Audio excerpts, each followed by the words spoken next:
ಎಲ್ರಿಗೂ ನಮಸ್ಕಾರ. ಮಕ್ಕಳಿಗೂ, ತಾತಾಜಿಯರಿಗೂ, ಮಾತಾ ಭಗಿನಿಯರಿಗೂ, ಅಣ್ಣ ತಮ್ಮಂದಿರಿಗೂ ಸ್ವಾಗತ ಸುಸ್ವಾಗತ. ಹಿಂದಿನ ಸಂಚಿಕೆಯಲ್ಲಿ ಇಂದ್ರನ ಪರಿಚಯ ಮಾಡಿಕೊಂಡಿದೆ ಅಲ್ವಾ? ಹಾಗಾದರೆ ಈ ಸಂಚಿಕೆಯಲ್ಲಿ ಇಂದ್ರನಿಗೆ ಏಕೆ ಪೂಜೆ ಇಲ್ಲ ಹೇಳೋದನ್ನು ನೋಡೋಣ. ಇಂದ್ರ ಸುರಪಾನ ಮಾಡ್ತಿದ್ದಂತೆ. ಸುರಪಾನ ಅಂದ್ರೆ ಏನು? ಅಲ್ಲಿ ಪಕ್ಕದಲ್ಲಿ ಅಪ್ಪ ಅಮ್ಮ ಇದ್ರೆ ಕೇಳಿ ಆಯ್ತಾ. ಸುರಪಾನ ಅಂದ್ರೆ ಏನಪ್ಪ ಅಂತ ಕೇಳಿ ಅವ್ರು ಹೇಳ್ತಾರೆ. ಸುರಪಾನ ಮಾಡ್ತಿದ್ದಂತೆ. ಅದು ಎಲ್ಲ ದೇವತೆಗಳು ಮಾಡೋದು ಉಂಟು, ಆದರೆ ಇನ್ನು ಸ್ವಲ್ಪ ಜಾಸ್ತಿ ಮಾಡ್ತಿದ್ದಂತೆ, ತುಂಬ ಜಾಸ್ತಿ. ಅವನಿಗೆ ಸುರಪಾನ ಅಂದರೆ ಸುರ ಎಷ್ಟು ಇಷ್ಟ ಅಂದರೆ ಎಲ್ಲಾದರೂ ಸುರ ಸಿಕ್ತಂದು ಕದ್ದುಕೊಂಡು ಬರೋದಂತೆ, ಯಾರಿಗೂ ಗೊತ್ತಿಲ್ಲದ ಹಾಗೆ. ಅಷ್ಟೊಂದು ಇಷ್ಟ ಆಗೈತಂತೆ ಕುಡಿಯೋದು.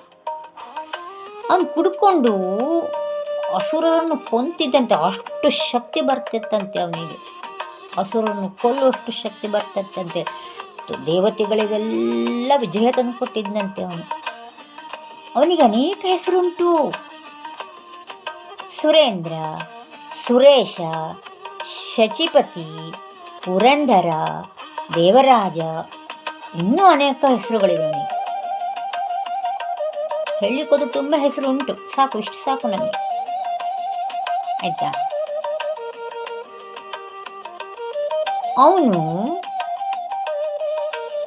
ಸುರಪಾನ ಮಾಡಿಕೊಂಡು ಅಪ್ಸರೆಯರ ಜೊತೆಗೆ ಇರ್ತಿದ್ದಂತೆ. ಅವನು ಅಪ್ಸರೆಯರು ಒಂದು ಸ್ತ್ರೀಯರು, ನಮ್ಮಲ್ಲಿ ಸ್ತ್ರೀಯರು, ಅಲ್ಲಿ ಅಪ್ಸರೆಯರು. ಅವ್ರ ಜೊತೆಗೆ ಕಾಲ ಕಳೆಯೋದು, ಪಾನ ಮಾಡೋದು, ಅವ್ರ ಜೊತೆ ಕಾಲ ಕಳೆಯೋದು. ಅದಕ್ಕೆ ಅದೊಂದು ರೀತಿ ಅಸಹ್ಯ. ಮತ್ತೆ ಋಷಿಮನಿಗಳಿಗೆ ಕಾಟ ಕೊಡ್ತಿದ್ದಂತೆ ಅವನು. ಋಷಿಮನಿಗಳು ತಪಸ್ಸು ಮಾಡುವಾಗ ಗಾಳಿ ರೂಪದಲ್ಲಿ ಬರೋದು, ಮಂದ ಗಾಳಿಯಲ್ಲಿ ಬೀಸೋದು, ಅಪ್ಸರೆಯರನ್ನು ಕಳಿಸೋದು. ಅವರ ಅಪ್ಸರೆಯವ್ರನ್ನ ಡ್ಯಾನ್ಸ್ ಮಾಡ್ತಾರಲ್ವ, ಆಗ ಅವರ ತಪೋಭಂಗ ಆಗ್ತದಲ್ಲ. ಈ ರೀತಿಯಾಗಿ ಕಾಟ ಕೊಡೋದು. ಯಾಕಂತಂದರೆ ಋಷಿಮುನಿಗಳು ತಪೋನಿರತರಾಗಿ ಹೆಚ್ಚಿನ ತಪಸ್ಸಿಗೆ ಕೂತ್ರೆ ಅವನಿಗೆ ಇಂದ್ರ ಪದವಿಗೆ ಕಷ್ಟ ಆಗುವುದಂತೆ. ಇಂದ್ರ ಪದವಿಗೆ, ನನ್ನ ಪದವಿಗೆಲ್ಲರೂ ಕುತ್ತು ಬರ್ತದೆ ಅಂತೇಳಿ ಒಂದು ರೀತಿ ಅಸೂಯ ಪ್ರವೃತ್ತಿ ಇಂದ್ರನದು.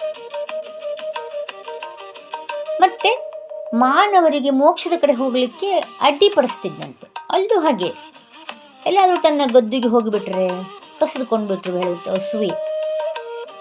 ಅಸೂಯೆ. ಒಂದು ಋಷಿಗಳಿಗೆ ಕಾಟ ಕೊಡೋದು, ಮನುಷ್ಯರಿಗೆ ಮೋಕ್ಷಕ್ಕೆ ಅವಕಾಶ ಕೊಡುವುದಲ್ಲ. ಹಾಗೂ ಸೋಮಪಾನ ಮಾಡಿಕೊಂಡು ಸ್ತ್ರೀಯರ ಜೊತೆ ಓಲಾಡ್ತಾ ಇರೋದು, ವಿಹಾರ ಮಾಡೋದು, ಡ್ಯಾನ್ಸ್ ಮಾಡೋದು, ಹಾಡೋದು, ಹೀಗೆ ಇದೆಲ್ಲ ಉದ್ದೇಶ ಇರುವಾಗ ಋಷಿಮನಿಗಳೇನು ಮಾಡಿದ್ರು? ಕಾಟ ಕೊಡ್ತನಲ್ಲ ಅವನು ಋಷಿಮನಿಗಳಿಗೆ. ಅದಕ್ಕೆ ಅವರು ಶಾಪ ಕೊಟ್ಟುಬಿಟ್ರಂತೆ. ನಿಮಗೆ ಭೂಲೋಕದಲ್ಲಿ ಪೂಜೆ ಸಿಗದೇ ಹೋಗಲಿ ಹೇಳುವಂಥದ್ದು ಶಾಪವನ್ನು ಋಷಿಮನಿಗಳು ಕೊಟ್ಟರಂತೆ.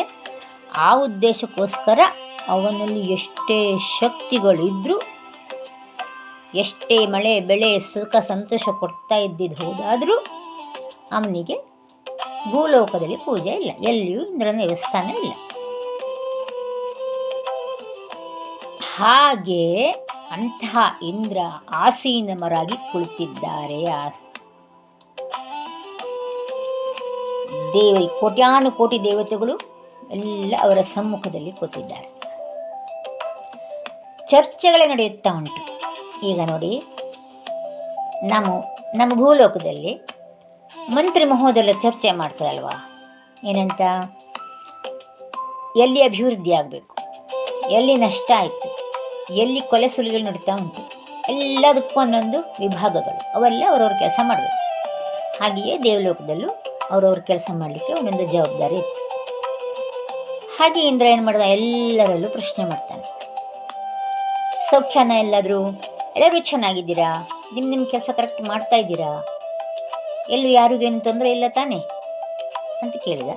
ಮತ್ತೆ ಅವನು ಭೂಮಂಡಲ ಅಧಿಪತಿಯಾಗಿರೋದನ್ನ ಭೂಲೋಕದ ವಿಚಾರವಾಗಿಯೂ ಕೇಳಲಿಕ್ಕೆ ಉಂಟು. ಇಂದ್ರ